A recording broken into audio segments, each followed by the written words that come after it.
Let me ask you something, and be honest with yourself for just a moment.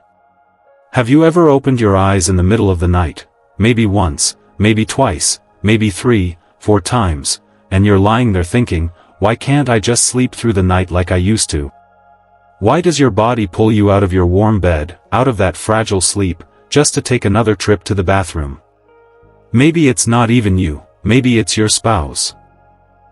Maybe it's the person sleeping right next to you who keeps tossing the blankets off, groaning as they push themselves up, walking slowly down that dark hallway, half asleep, unsteady, vulnerable. And as you watch them, your heart sinks just a little because you know how dangerous those nighttime trips can be. One misstep, one slippery tile, and a peaceful night can turn into a nightmare. Or perhaps it's your aging parent. You hear their footsteps at 2 a.m., then again at 4 a.m. And it's become a routine, not just for them, but for you. Because even if you stay in bed, you're not sleeping. You're listening. You're worrying. You're hoping they're okay. And in the back of your mind, you're wondering if this is just how things have to be. But here's the truth most people never say out loud. Nighttime urination doesn't just interrupt sleep. It steals your energy. It drains your mood. It weakens your mornings. And for seniors, it raises the risk of falls, injuries, and long-term health setbacks more than almost anything else that happens at night. This isn't just an inconvenience. This is a real threat to your safety, your independence, and your peace of mind. And yet, most people never talk about it. Most people just accept it. Most people just let it continue night after night after night. But you don't have to. Because today, you're about to learn something that countless older adults wish they had known years ago. A urologist-backed method that changes the way your body behaves at night. A simple, surprising shift that helps seniors go from waking up 3 or 4 times, to sleeping straight through the night, peacefully, comfortably, sometimes for the first time in years. And the best part? It works far better than most people expect, and you can start using it tonight. So stay with me until the very end, because I'm going to reveal one trick, one small change, that almost nobody talks about, but it makes the biggest difference of all. It's one of those things you hear once and think, why didn't someone tell me this sooner? Before we dive in, do something for yourself right now. Drop a quick comment saying, I want better sleep. Not for me, say it for you. Turn it into a promise that tonight will be different. And if you're new here, welcome to Elderly Wisdom Guide, the place where we break down the challenges that come with aging and turn them into simple, life-changing solutions. Make sure to subscribe if you want more insights that help you live safer, healthier, and stronger, each and every day. Let's move into the very first secret, one that surprises almost everyone who hears it. Picture this for a moment. Harold, 72 years old, sitting across from his doctor with this puzzled look on his face. He says, Doc, I don't get it. I barely drink any water at night, but I'm still waking up 3, sometimes 4 times to pee. And he's frustrated, because he's trying. He's doing what most people do. He's avoiding water before bed. He's cutting back after dinner. He's being careful. Yet his nights are still broken. But here's the twist. It wasn't the water he drank at night causing the problem. It was something he did hours earlier, something so small it didn't even cross his mind. Something his doctor noticed immediately. And this is where most seniors get trapped without realizing it. You see, as we get older, we tend to drink most of our water in the late afternoon or early evening. Not because we want to, but because the day gets busy. You forget to sip water earlier. You finally sit down in the late afternoon and realize, wow, I'm thirsty. So you drink a glass, maybe 2. Maybe you enjoy a warm cup of tea with dinner. Maybe you have a bowl of soup. Maybe you snack on juicy fruits after the day has calmed down. All innocent habits. All done hours before bedtime. And all enough to fill your bladder long after you fall asleep. Because here's the part no one really talks about. As the body ages, the bladder becomes more sensitive, much more sensitive. Tiny amounts of urine that you wouldn't have noticed at 30 or 40 suddenly feel urgent at 60 or 70. The bladder sends signals faster. It reacts to smaller changes. It wakes you up even when it's hardly full. And for some older adults, the kidneys get more active in the evening instead of slowing down like they should. So while your mind is trying to rest, your kidneys are clocking in for the night shift. They're producing more urine when your body actually needs less. That's why so many seniors think, "But I didn't drink anything tonight." Yet their bladder is still calling out, again and again. Here's another misunderstanding that causes years of lost sleep. Most people believe avoiding water right before bed will fix the problem. But the truth is, the issue begins long before nighttime. It starts in the late afternoon. It starts with the timing, not the amount. So what can you do? Start shifting your hydration schedule. Drink more water earlier in the day, especially in the morning when your body needs it most. Then slowly taper off as the afternoon goes on. By the time evening arrives, your body should be winding down, not filling up. And pay attention to what I call stealth liquids. These are drinks and foods that don't feel like liquids, but act like them once they're in your body. Soups, broths, water-rich fruits, herbal teas. Even that cup of warm milk some people love in the evening. After about 6 p.m., these can quietly trigger nighttime urination without you noticing the connection. Try shifting them earlier in the day, and you may start noticing fewer nighttime trips within just a few days. But listen closely. While fluids play a huge role, they aren't the whole story. Because even when your hydration habits are perfect, your bladder can still become bossy, jumpy, or overly sensitive. And that brings us to the next secret, one that explains why your bladder acts up even when it's barely full, and what you can do to calm it. Margaret, 68 years old, once described her bladder in a way that made her doctor laugh and nod at the same time. She said, "My bladder is bossy. It acts like it's the one in charge. Even when I know it isn't full, it taps me on the shoulder like, 'Hey, you better go now.'" And if you've ever felt that sudden urgency, out of nowhere, you probably know exactly what she meant. For Margaret, the problem wasn't the amount of urine in her bladder. It was her bladder's behavior. It demanded attention even when there was hardly anything inside. It interrupted her walks, her phone calls, her errands, and especially her nights.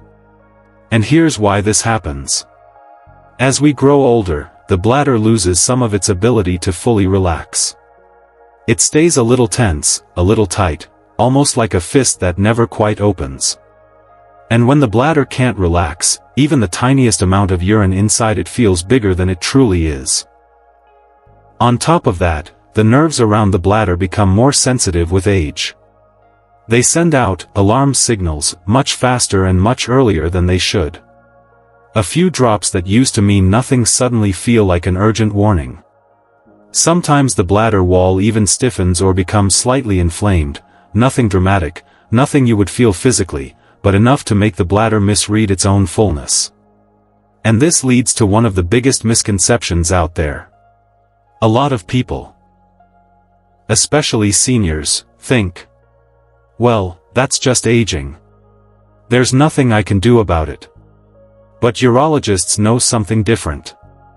They know this overactive, overly sensitive bladder can be trained. It can be calmed. And in many cases, it becomes far less demanding once you understand how to work with it. So what can you do to regain control? One simple technique is bladder training. And don't let the word training scare you, it's gentle and doable for just about anyone. During the day, every time you feel the urge to go, try delaying it by just 5 minutes. That small delay teaches the bladder that urgency doesn't always need to be answered immediately. Little by little, the bladder learns to stretch again. It learns to relax. And that translates into fewer nighttime interruptions. You can also use slow, deep breathing. Believe it or not, your bladder responds to your pelvic floor muscles, and those muscles respond to your breath. When you breathe deeply into your belly, your pelvic floor loosens slightly, and your bladder receives a signal that says, "It's okay. You're safe. You don't need to panic." This alone can soften sudden urges. And here's something surprising: certain beverages can tighten the bladder without you realizing it. Carbonated drinks, sodas, sparkling water, even fizzy-flavored waters, can irritate the bladder lining. That irritation makes the bladder twitchy and more reactive. If you drink them regularly, especially in the afternoon or evening, they can contribute to nighttime urgency. Try swapping those drinks for calm, non-fizzy options. You may notice your bladder quieting down after just a few days. But here's the thing. Even when your bladder is calm and your habits are perfect, there's another organ that silently influences how many times you wake up at night. It's one most people never think about. And yet, for many seniors, it's the hidden reason why sleep is constantly interrupted. Frank, who's 75, told his doctor something that instantly revealed the real issue. He said, "You know, I barely pee during the day. Hardly at all. But the moment I lie down at night, my bladder goes into overdrive." And that right there was the clue, because this wasn't a bladder problem.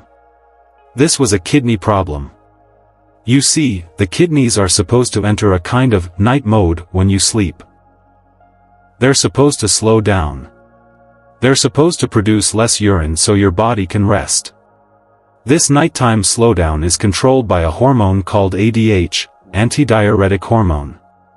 When you're younger, this hormone works beautifully. It signals the kidneys, "Hey, it's nighttime. Slow things down. Hold on to more water." So the kidneys back off, the bladder stays calmer, and you sleep peacefully. But as we age, ADH levels naturally begin to drop. Sometimes they drop a little. Sometimes they drop a lot.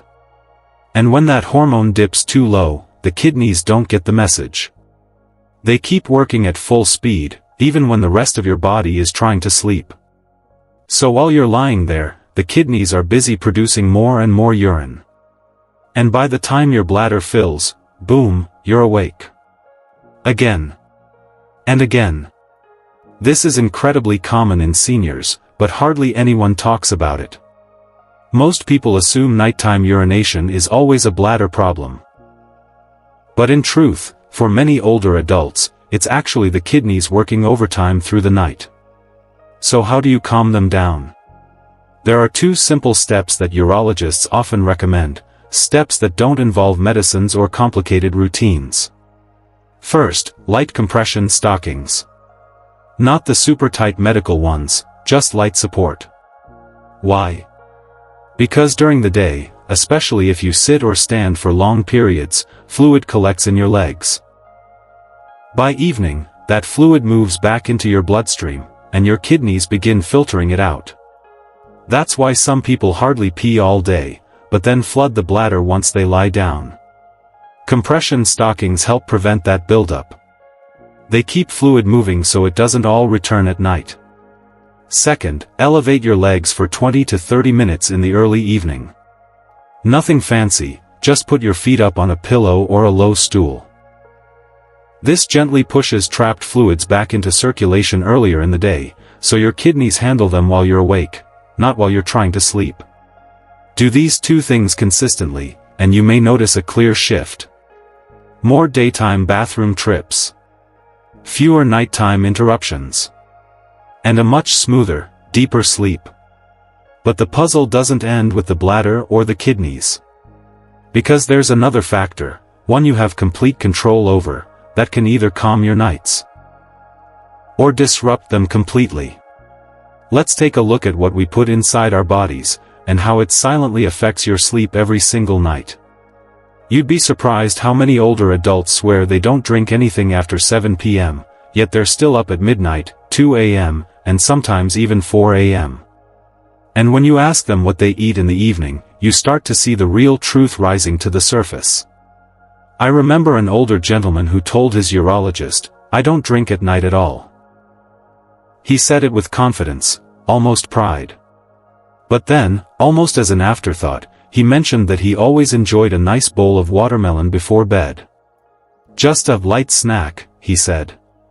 What he didn't realize was that watermelon is practically nature's water tank. Sweet, refreshing, and extremely hydrating. And that's where many seniors get caught. They avoid drinks, thinking they're safe, but they forget the foods that act exactly like drinks inside the body. You see, certain foods behave like natural diuretics.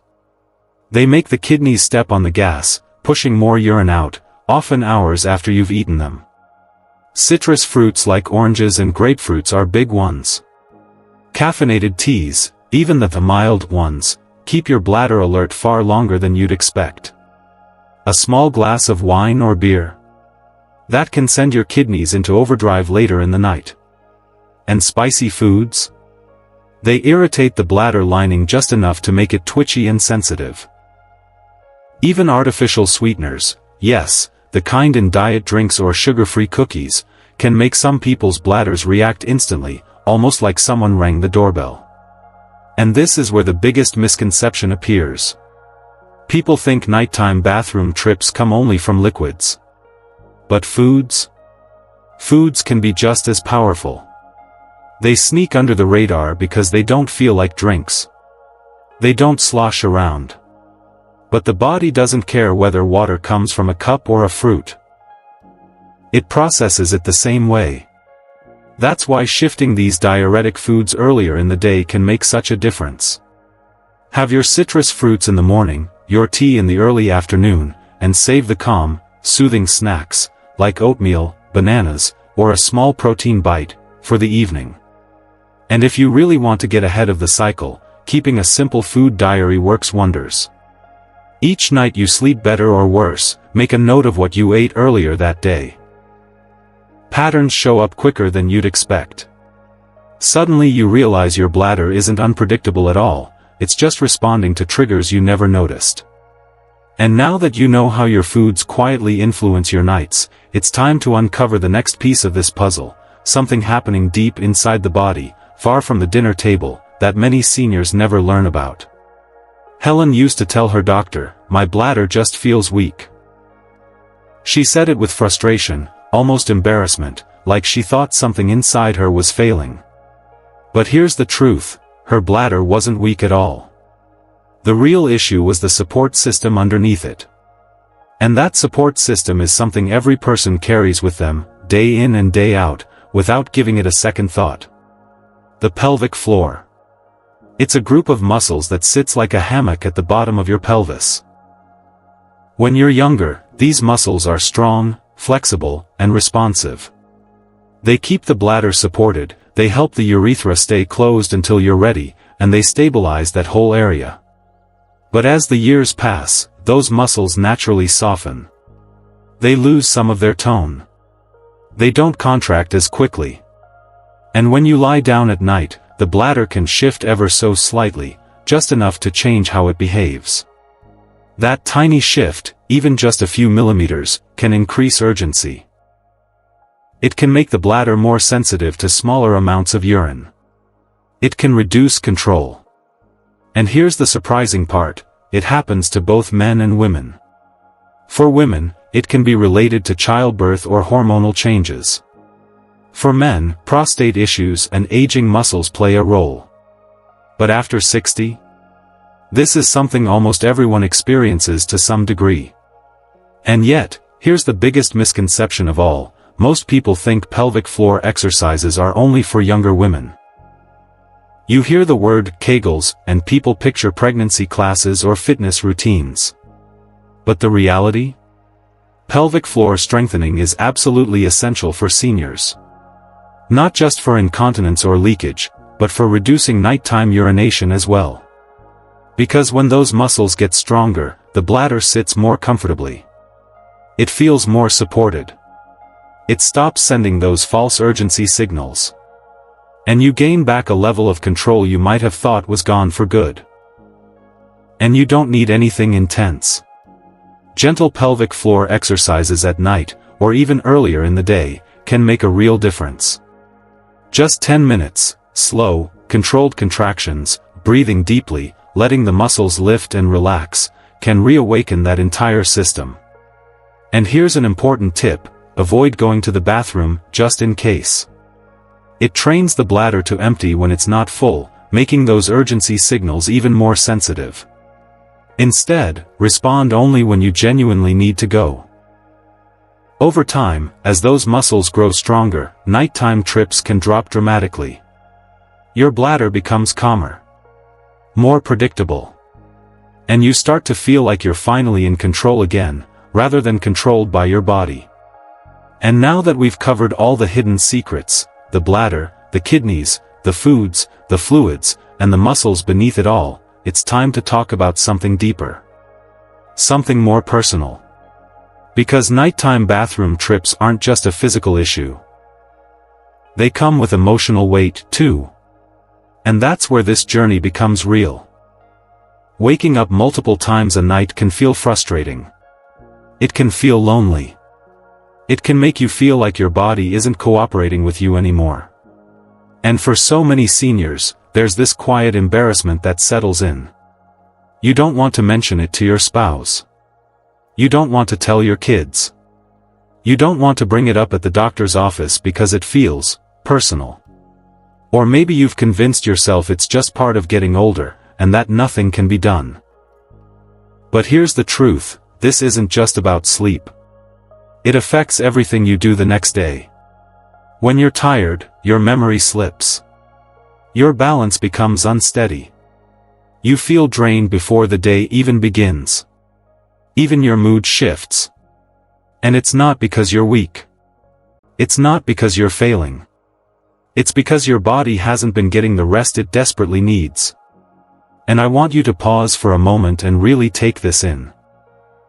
Because right now, you're no longer in the dark about what's happening inside your body. You're not guessing. You're not helpless. You're informed. And that changes everything. Now, instead of being afraid of those nighttime wake-ups, you understand them. You can see what's behind them: the timing of your fluids, the signals from your bladder, the hormones in your kidneys, the foods you eat, the muscles that support your core. These are things you can work with. These are things you can improve. These are things you can change. And the moment you shift from fear to awareness, your whole night feels different. Your whole life feels different. So today, I want you to make a choice. Not a big one, not a complicated one, just one small step. Pick one thing from everything we discussed. Maybe it's drinking more water earlier in the day. Maybe it's elevating your legs for 20 minutes this evening. Maybe it's cutting out citrus or tea after dinner. Or doing those gentle pelvic floor exercises for 10 minutes before bed. One small shift. That's all you need. And here's the beautiful part: when you start taking even the smallest step toward change, your body responds. It pays attention. And within days or weeks, your nights begin to transform. You deserve that transformation. You deserve peaceful nights. You deserve mornings where you wake up feeling refreshed and steady on your feet. You deserve to feel strong, capable, and confident in your own body, not worried about falling, not dreading the next bathroom trip, not living in fear of the night. You've carried so much in your life. You've overcome more than most people will ever know. And something like nighttime urination should never take away your sense of peace. You are not alone in this. And you're not powerless. Your body is still yours to guide. Before we wrap up, let me give you a quick reminder of what we covered today: the 5 most important secrets that can dramatically reduce nighttime urination. First, managing your hydration timing, so your bladder isn't overloaded at the wrong hours. Second, calming that overactive bladder reflex that sends false urgency signals. Third, helping your kidneys regulate their night mode so they aren't working overtime. Fourth, avoiding those hidden dietary triggers that act like natural diuretics without you knowing. And fifth, strengthening the pelvic floor, the support system that keeps everything stable and calm at night. Even noticing just one of these in your own routine can change your nights completely. And I'd love to hear from you. Which one surprised you the most? Or which one are you planning to try tonight? Share your experience in the comments. You never know. Your story might help someone else finally sleep through the night. And if these insights helped you, or if you want more guidance on living healthier, safer, and stronger in your older years, subscribe to Elderly Wisdom Guide. This channel is here for you, to support you, to encourage you, and to help you make the most out of every single stage of life. Thank you so much for spending this time with me today. Take care of yourself. And I'll see you in the next video.